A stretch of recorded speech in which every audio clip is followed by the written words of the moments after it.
یہ زندہ ہے، پھر وہ اس کا علاج شروع کر دیتا ہے۔ دوسری طرف کائی قبیلے کے لوگ ارطغرل کو تلاش کرنے میں مصروف تھے۔ سپاہی زور زور سے ارطغرل کا نام پکار رہے تھے۔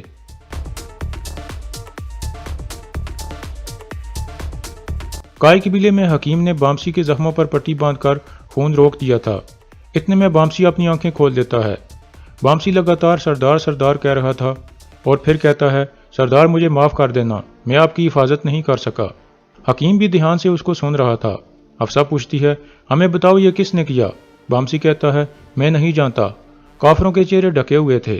پھر اس کے ذہن میں وہ منظر آتا ہے جب ارطغرل شدید زخمی ہو کر گر رہا تھا اور ایک آدمی اپنی تلوار ہوا میں بلند کر رہا تھا۔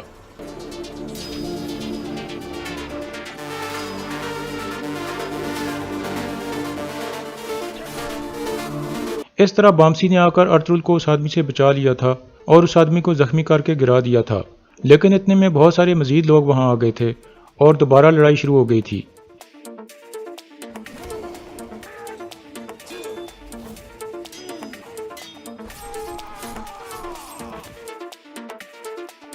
اس دوران بامسی ارطغرل کے پاس پہنچ جاتا ہے اور سپاہیوں کو بلانے لگتا ہے۔ اتنے میں 2 سپاہی وہاں آ جاتے ہیں اور ارطغرل کو اٹھا کر وہاں سے ایک طرف لے جاتے ہیں۔ بامسی کو بس اتنا ہی پتا تھا کہ 2 سپاہی ارطغرل کو وہاں سے لے گئے تھے اور ارطغرل شدید زخمی تھا۔ دوسری طرف دھندار اور اس کے سپاہی اس جگہ پہنچ جاتے ہیں جہاں 2 سپاہیوں کی لاشیں پڑی تھیں۔ سب ان کے پاس رونے لگتے ہیں۔ کائی قبیلے میں حکیم پوچھتا ہے، وہ سپاہی ارطغرل صاحب کو کہاں لے کر گئے تھے؟ ہمیں بتاؤ تاکہ ہم ان کی مدد کر سکیں۔ بامسی کہتا ہے، یہ میں نہیں جانتا۔ پھر بامسی دوبارہ بے ہوش ہو جاتا ہے۔ حفصہ کہتی ہے، میں جا کر حلیمہ خاتون کو بتاتی ہوں جو بامسی نے ہمیں بتایا ہے، وہ بھی میری طرح تکلیف میں ہیں۔ یہ کہہ کر حفصہ باہر نکل جاتی ہے۔ اس کے جانے کے بعد حکیم سعد الدین کے سپاہی کو کہتا ہے، تم جا کر امیر سعد الدین کو ساری صورتحال سے آگاہ کرو۔ دوسری طرف اسلحان بھی اپنے سپاہیوں کے ساتھ جنگل میں کائی قبیلے والوں کے پاس پہنچ جاتی ہے اور حلیمہ خاتون اور حلیمہ سلطان کو دلاسا دیتی ہے۔ حلیمہ کہتی ہے، ہم نے ہر طرف تلاش کیا لیکن ارطغرل کہیں نہیں ملا۔ اسلحان کہتی ہے، آپ پریشان نہ ہوں، ہم مل کر ارطغرل صاحب کو تلاش کر لیں گے۔ اتنے میں سعد الدین بھی اپنے سپاہیوں کے ساتھ وہاں پہنچ جاتا ہے اور ان کے سامنے اپنے خاص آدمی کو کہتا ہے، کائی قبیلے کے سپاہیوں کے ساتھ مل کر ارطغرل صاحب کو تلاش کرو، جب تک ہمارے حاکم اعلیٰ نہیں مل جاتے تب تک کوئی واپس نہیں آئے گا۔ پھر وہ حلیمہ خاتون کے پاس جا کر کہتا ہے، میں نے جیسے ہی اس بارے میں سنا میں یہاں آ گیا، میرے سپاہی دن رات ارطغرل صاحب کو تلاش کریں گے۔ میں نے اپنا حکیم بھی کائی قبیلے بھجوا دیا ہے جو آپ کے زخمیوں کا علاج کرے گا۔ دھندار کہتا ہے، ہم خوفزدہ ہیں کہ جس کسی نے بھی یہ کیا ہے وہ ارطغرل بھائی کو ساتھ لے گیا ہے۔ سعد الدین کہتا ہے، میں اور ہماری ریاست آپ کے ساتھ ہیں، جس نے بھی یہ کیا ہے اس سے حساب لینا میری ذمہ داری ہے۔ یہ کہہ کر سعد الدین واپس چل پڑتا ہے۔ اتنے میں ایک سپاہی ارطغرل کی جیکٹ اٹھا کر لے آتا ہے اور کہتا ہے، ہمیں ارطغرل صاحب کی جیکٹ ملی ہے لیکن آس پاس وہ کہیں نہیں ملے۔ ارطغرل کی خونی جیکٹ دیکھ کر سب لوگ بہت پریشان ہو جاتے ہیں اور حلیمہ رونے لگتی ہے۔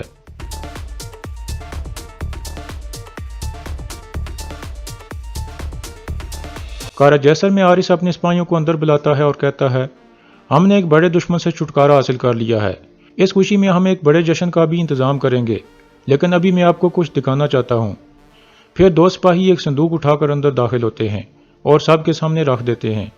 عارث صندوق کھولتا ہے، اس میں ارطغرل کی تلوار پڑی تھی۔ عارث تلوار اٹھا کر سب کو دکھانے لگتا ہے اور کہتا ہے، یہ ہمارے دشمن کی تلوار ہے، ترکوں کے لیے ایک تلوار بہت قیمتی ہوتی ہے، ہم نے ارطغرل کو جہنم میں بھیج دیا ہے، اب ہم اس کی تلوار پر اپنے پاؤں رکھیں گے۔ پھر وہ تلوار نیچے پھینک کر اس پر اپنا پاؤں رکھ دیتا ہے۔ سب سپاہی کمانڈر عارث زندہ باد کے نعرے لگانے لگتے ہیں۔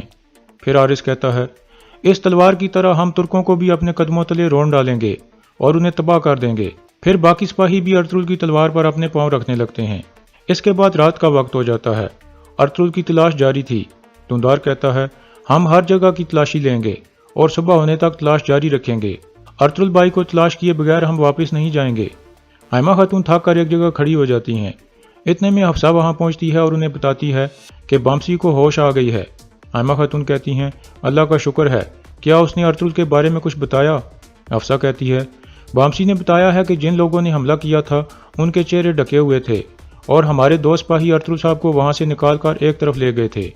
یہ سن کر حلیمہ سخت پریشان ہو جاتی ہے اور روتے ہوئے کہتی ہے، ہم نے جن 2 شہید سپاہیوں کو دیکھا اگر وہ ہوئے تو؟ حلیمہ خاتون اسے دلاسا دیتی ہیں اور کہتی ہیں، ہو سکتا ہے انہوں نے ارطغرل کو کہیں چھپا دیا ہو اور اس کے بعد وہ شہید ہوئے ہوں۔ پھر دوندار کہتا ہے تو پھر ہمیں اس جگہ جا کر تلاشی کرنی چاہیے جہاں وہ 2 شہید سپاہی ملے تھے۔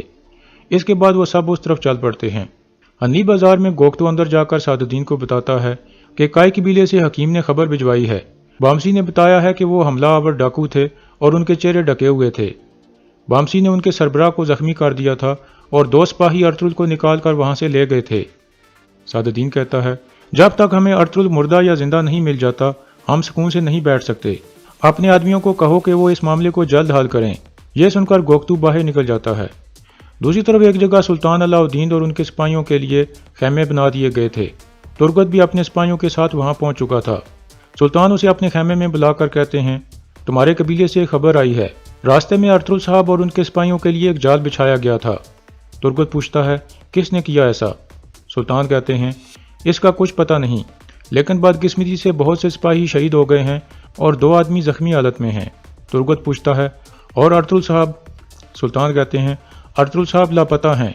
اب میں تمہیں حکم دیتا ہوں کہ اپنے سپاہیوں کو ساتھ لے کر فوراً اپنے قبیلے جاؤ اور تحقیق کرو اور پتہ لگاؤ کہ کیا ہوا ہے اور یہ جال کس نے بچھایا تھا۔ جب تک تم واپس نہیں آتے تب تک میں تمہاری جگہ کسی اور کو سپاہیوں کا کمانڈر بنا دوں گا۔ اب تم جاؤ اور ارطغرل صاحب کو تلاش کیے بغیر واپس مت آنا۔ اس کے بعد اگلا دن شروع ہو جاتا ہے۔ ارطغرل کی تلاش ابھی تک جاری تھی۔ اتنے میں ایک سپاہی آ کر حائمہ خاتون کو بتاتا ہے کہ ہمیں ایک جلی ہوئی لاش ملی ہے۔ یہ سن کر وہ سب فوراً اس طرف بھاگتے ہیں۔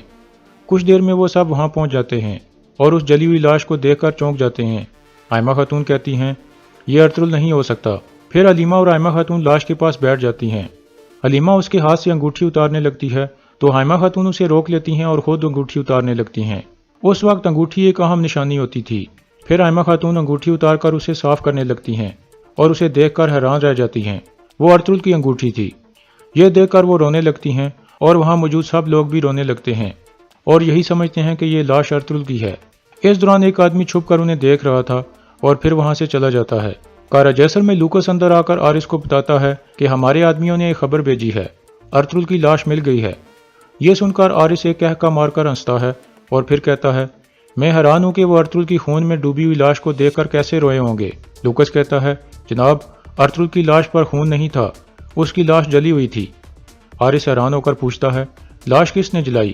لوکس کہتا ہے یہ ہم میں سے کسی نے نہیں کیا، لیکن آپ پریشان نہ ہوں، وہ یقیناً ارطغرل کی لاش ہے۔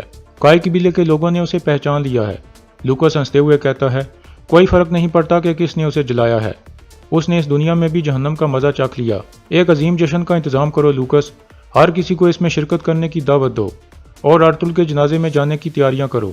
دوسری طرف سعد الدین کا آدمی بھی اندر آ کر اسے بتاتا ہے کہ ہمارے سپاہیوں نے خبر بھیجی ہے کہ آخرکار ارطغرل کی لاش مل گئی ہے۔ سعد الدین کہتا ہے یا رب تیرا شکر ہے، مجھے امید ہے کہ اس گورنر نے کوئی نشان نہیں چھوڑا ہوگا۔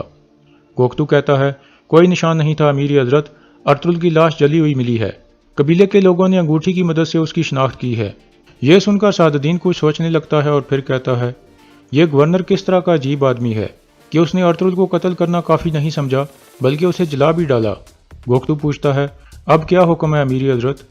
سعد الدین کہتا ہے سب سے پہلے ہم ارطغرل کے جنازے میں جائیں گے اور اصل کام ہم جنازے کے بعد کریں گے۔ اور یہاں اس قسط کا اختتام ہو جاتا ہے۔